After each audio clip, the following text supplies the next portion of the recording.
जान की दुश्मन को अपनी जान कहते हैं। हम अपनी जान की दुश्मन को अपनी जान कहते हैं। मोहब्बत की इस मिट्टी को हिंदुस्तान कहते हैं। हिंदुस्तान कहते हैं। वाह वाह वाह वाह। तो पहले आप सभी को 78वां स्वतंत्रता दिवस पर हार्दिक बधाई। आजादी, आजादी क्या है? आजादी का असली मतलब वही समझता है जिसने कभी किसी की गुलामी की हो।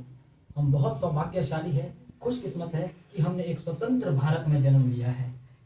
पुराने समय का कुछ उदाहरण के साथ कहना चाहूँगा कि जब हम फिरंगियों के फेरे में फंसे हुए होते थे, जब हम गुलामी करते थे, किसकी? अंग्रेजों की गुलामी किया करते थे, तो उस दौरान बहुत सारे वीर वीरांगनाओं ने अपने प्राणों की आहुति देकर हमारे इस भारत देश को आज़ाद करवाया था, जिसमें से कि चंद्रशेखर आजाद, राम प्रसाद बिस्मिल, झांसी की महारानी लक्ष्मीबाई, सरदार भगत सिंह, जिनके रंग दे बसंती चोले की एक आवाज पर टोलों के टोले उमड़ आते थे।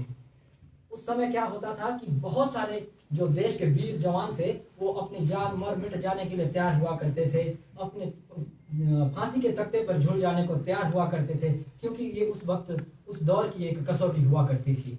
सन 62, 65 और 71 के युद्ध में उन औरतों ने जिन्होंने अपना सुहाग उजाड़ा, जिन्होंने अपना सुहाग गंवाया, तो क्या होता था कि प्यार भी भरपूर गया, मांग का सिंदूर गया, नन्हे बच्चों की लंगोटियां चली गई, छोटी छोटी बच्चों की चोटियां चली गई, बाप की कमाई गई, भाई का प्यार गया, और उसके बाद एक ऐसा विस्फोट हुआ कि पता ही नहीं चला कि पूरे जिस्म की बोटियां चली गई। और आपके लिए तो एक आदमी मरा है साहब, मेरे घर की तो रोजी रोटी भी चली गई। मैं नमन करता हूँ उन माँ को जिन्होंने अपने दिल पर पत्थर रखकर अपने घर के चिराग को देश की सेवा के लिए सरहद पर भेज दिया, क्योंकि उस समय देश को बलिदान की जरूरत होती थी, और उस देश को बलिदान की जरूरत होती थी, और देश उस टाइम जान मांगता था, क्योंकि हमारे हालात ही कुछ इस प्रकार के हुआ करते थे।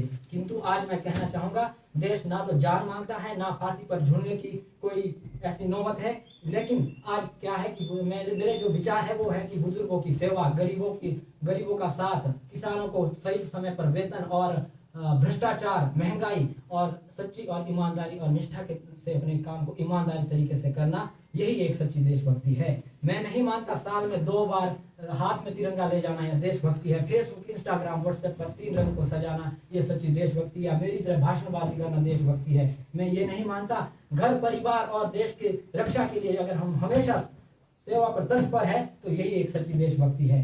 सड़कों पर नंगे पांव जब कोई बच्चा तिरंगा लेकर चलता है और उसको बेचता है, क्या ये सच्ची देशभक्ति है? ये सच्ची देशभक्ति नहीं है। ये उसके पेट की भूख की शक्ति है जो कि उसको ऐसा करने पर मजबूर कर रहा है। ना मस्जिद को जानते, ना शिवालों को जानते, ना मस्जिद को जानते, ना शिवालों को जानते। जो पेट का भूखा होता है ना साहब, वो सिर्फ अपने भोजन के निवालों को जानते हैं, अपने पेट के भोजन को निवालों को जानते हैं। दुश्मनों के लिए एक ही लाइन कहूंगा कि अगर तू परिंदा है तो ये आसमान तेरा है, अगर तू दरिंदा है तो ये शमशान तेरा है। अगर तू परिंदा है तो ये आसमान तेरा है, अगर तू दरिंदा है तो ये शमशान तेरा है। भाईचारे से रहना है तो इस जमीन पर रह ले, वरना ये कब्र भी तेरी है, ये कब्रिस्तान भी तेरा है। ये कब्र भी तेरी है और ये कब्रिस्तान भी तेरा है। अपने शब्दों को विराम देते हुए कहूंगा, पानी ना हो तो नदियाँ किस काम की, पानी ना हो तो नदियाँ किस काम की, आंसू ना हो तो आंखें किस काम की, आंसू ना हो तो आंखें किस काम की, दिल ना हो तो धड़कन किस काम की, अगर हम वतन के काम ना आए तो ये जिंदगी किस काम की, ये जिंदगी किस काम की।